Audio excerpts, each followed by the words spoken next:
मैं सुरेश कुमार, मैथमेटिक्स आज आपको मास वेट डेंसिटी जो चैप्टर है उसके ऊपर ऑब्जेक्टिव टाइप क्वेश्चन काफ़ी सारे लेके आया हूँ, तो उनको मैं आपको समझाऊंगा।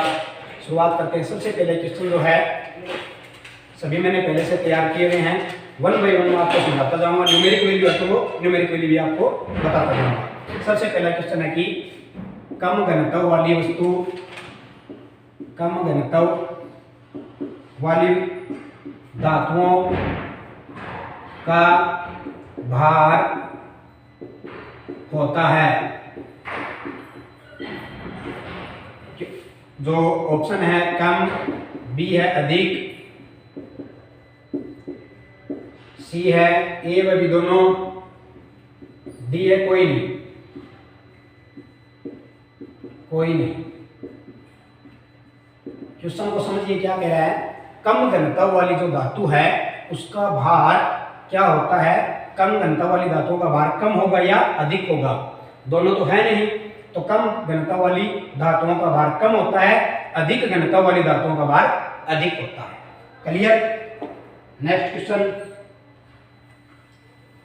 अगला क्वेश्चन है घनत्व का फार्मूला क्या है। दूसरा क्वेश्चन है घनत्व को इंग्लिश में क्या कहते हैं, डेंसिटी। घनत्व का सूत्र है, घनत्व का क्या सूत्र है। चार ऑप्शन है, 37 बटे में क्षेत्रफल, बी ऑप्शन है 37 डिवाइड बाई आयतन, सी है m डिवाइड बाई v और d है b व c दोनों।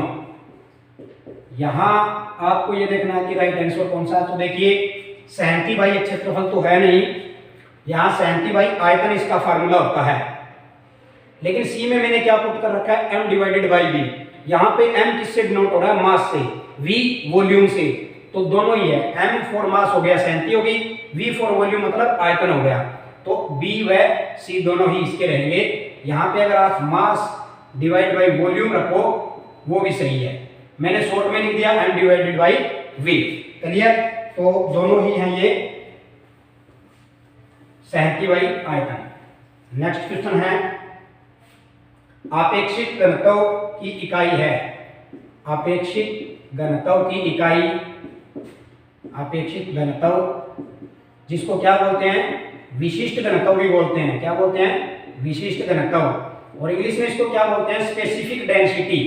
क्या बोलते हैं, स्पेसिफिक डेंसिटी अंग्रेजी का नाम है, का की इकाई होती है। इसकी क्या इकाई होती है हमें ये बताना है। तो पहला जो है वो है सेंटीमीटर बाई में मीटर, बी है ऑप्शन न्यूटन, सी है डाइन और डी है कोई नहीं होती, कोई नहीं होती। तो आपको अच्छी तरह बताया था कि घनत्व की इकाई जो होती है वो होती है जैसे ग्राम बाई में सेंटीमीटर स्क्वायर है, या फिर किलोग्राम बटे में मीटर की क्यूब है। सेंटीमीटर स्क्वायर नहीं, सॉरी सेंटीमीटर क्यूब। इसी तरह किलोग्राम डिवाइडेड बाई जो मीटर की क्यूब होती है। बट जो अपेक्षित घनत्व होता है, विशिष्ट घनत्व होता है, उसकी कोई इकाई नहीं होती। तो इसका उत्तर क्या आएगा, इसकी कोई भी इकाई नहीं होती है। नेक्स्ट क्वेश्चन है नंबर 4, ठोस का घनत्व तरल पदार्थों से होता है। ठोस का घनत्व, ठोस का घनत्व तरल पदार्थों से होता है, से खालिस्तान होता है। क्या होता है, कम अधिक वो लिखना है। कम होता है, अधिक होता है, या फिर सी में उनके बराबर होता है, या डी कोई नहीं। तो जो ठोस का घनत्व होता है वो तरल पदार्थ से अधिक होता है। ठोस का अधिक होता है और तरल का जो ठोस से कम हो जाएगा, इनवर्स हो जाएगा। ठीक है। तो ये था चौथा क्वेश्चन। पांचवा क्वेश्चन है द्रव का अपेक्षित घनत्व निकालने के लिए, द्रव का अपेक्षित घनत्व निकालने के लिए घनत्व निकालने के लिए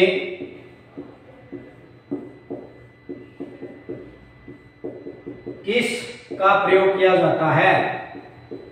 निम्न में से किसका प्रयोग किया जाता है? 4 ऑप्शन है।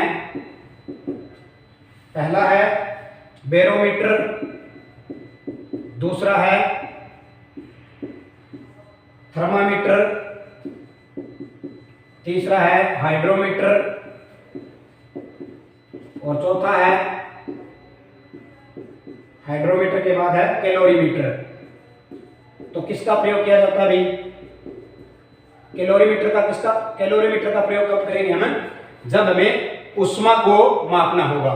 तो ये तो है नहीं, ठीक है। तापमान को मापने के लिए जो है टेम्परेचर को हम थर्मामीटर से, ठीक है, और वायु वगैरह का जो है वो बैरोमीटर हो गया। तो हाइड्रोमीटर जो है राइट आंसर इसका आ जाएगा कि अपेक्षित घनत्व को मापने के लिए जो है हाइड्रोमीटर का प्रयोग किया जाता है। ठीक है। नेक्स्ट क्वेश्चन है नंबर 6। खालिस्तान तैरने वाली वस्तुओं के आधार पर बना होता है। खालिस्तान तैरने वाली वस्तुओं के आधार पर बना होता है।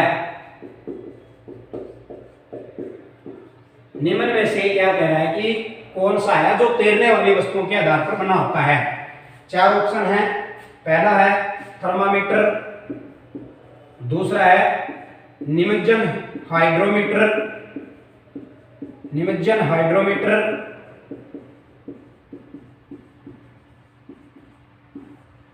कैलोरीमीटर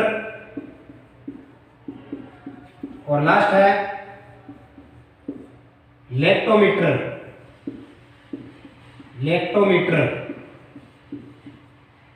इसमें सही आंसर क्या आ जाएगा कि तैरने वाली वस्तुओं के आधार पर निम्न में से कौन सा बना? थर्मामीटर बना होता है, निमज्जन हाइड्रोमीटर, कैलोरीमीटर या लेक्टोमीटर। तो राइट आंसर आएगा इसमें निमज्जन हाइड्रोमीटर। लेक्टोमीटर जो है वो किसका अपेक्षित घनत्व मापता है?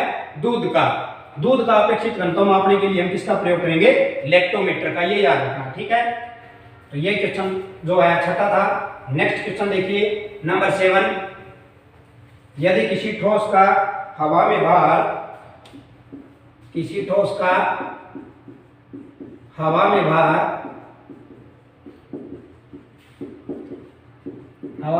W1 हो तथा पानी में भार W2 हो, भार हो, तो उस वस्तु का विशिष्ट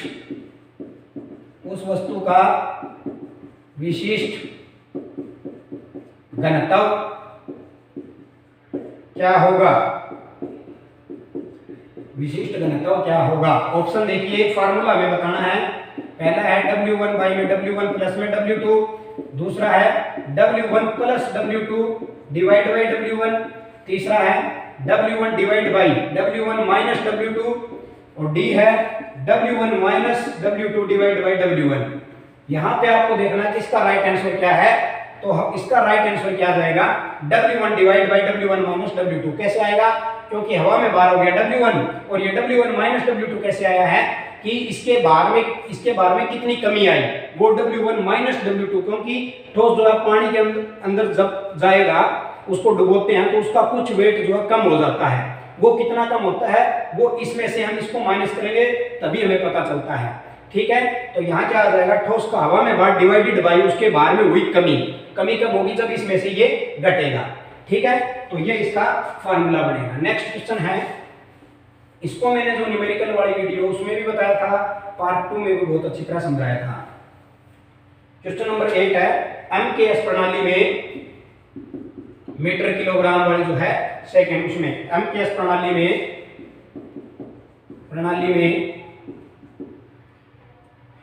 घनत्व की इकाई क्या होती है? घनत्व की इकाई, हमें घनत्व की इकाई बतानी है एमकेएस प्रणाली में।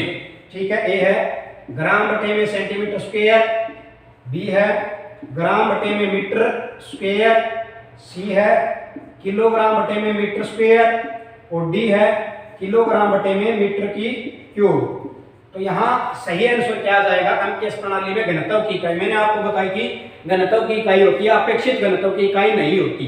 तो घनत्व की जो इकाई है वो इसमें क्या आएगा, किलोग्राम बाई में मीटर के क्यूब, क्योंकि मीटर किलोग्राम सेकंड में पूछा है, तो मीटर और किलोग्राम वाली हमें लेनी है, kilogram divided by metre cube लेना, आपको ये याद रखना है। स्क्वायर वाली कोई सी आप नहीं ले सकते, क्योंकि ये डिवाइड में 37 डिवाइड बाई आयतन होता है ना कि क्षेत्रफल। अगर क्षेत्रफल होता फिर तो स्क्वायर आता, आयतन है तो आयतन क्यूब में होता है, इसलिए हम क्यूब वाली स्टेटमेंट लेंगे। अगर यहीं पे ये कह दे कि सीजीएस में क्या होगी इसकी, सेंटीमीटर ग्राम और सेकंड में, वहां क्या जाएगी ग्राम बाई में सेंटीमीटर की क्यूब। क्लियर? तो ये जो है सीजीएस में बनेगी इसकी, ये सीजीएस में है और ये किस में बन गई, एमकेएस में, मीटर किलोग्राम सेकंड, ये सेंटीमीटर ग्राम और सेकंड में। क्लियर? नेक्स्ट क्वेश्चन जो है नंबर 9, एसआई इकाई में भार किसके समान होता है, एसआई इकाई में भार किसके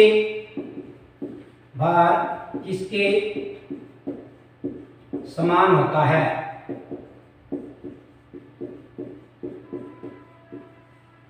ऑप्शन है 7.8 न्यूटन, बी है 8.8 न्यूटन, डी है सी है 9.8 न्यूटन और डी है 10.8 न्यूटन। ये आप सबको पता ही है क्या होता है, एसआई इकाई में जो भार जो है वो 9.8 न्यूटन के इक्वल होता है, 9.8 न्यूटन। ये बड़ा इजी क्वेश्चन था।